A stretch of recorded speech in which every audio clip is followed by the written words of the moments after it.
धरणगाव चोपडा रोडवरील शासकीय ITI जवळ अवैध गांजा बाळगणारा एक इसम असल्याची गुप्त माहिती स्थानिक गुन्हे शाखेला प्राप्त झाली होती।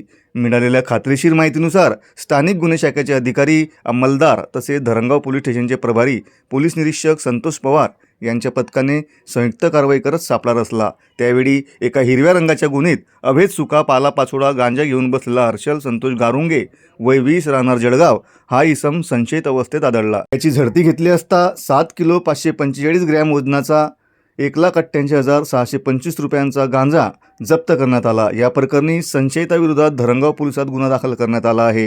ही कारवाई पोलीस अधीक्षक डॉक्टर महेश्वर रेड्डी, अपर पोलीस अधीक्षक कविता नेरकर मॅडम, उपविभागीय अधिकारी अण्णासाहेब घोलप, स्थानिक गुन्हे शाखेचे वरिष्ठ पोलीस निरीक्षक राहुल गायकवाड, धरणगाव पोलीस ठाण्याचे प्रभारी पोलीस निरीक्षक संतोष पवार यांच्या मार्गदर्शनाखाली पार पडली। कारवाईत पोलीस उपनिरीक्षक जितेंद्र वलटे, पोलीस हवालदार विष्णू बिराडे, पोलीस हवालदार दीपक माडी, पोलीस हवालदार रवींद्र पाटील, स्थानिक गुन्हे शाखा जळगाव तसेच धरणगाव पोलीस स्टेशनचे पोलीस उपनिरीक्षक संतोष पवार, पोलीस कॉन्स्टेबल संदीप पाटील, किशोर भोई यांनी सहभाग घेतला।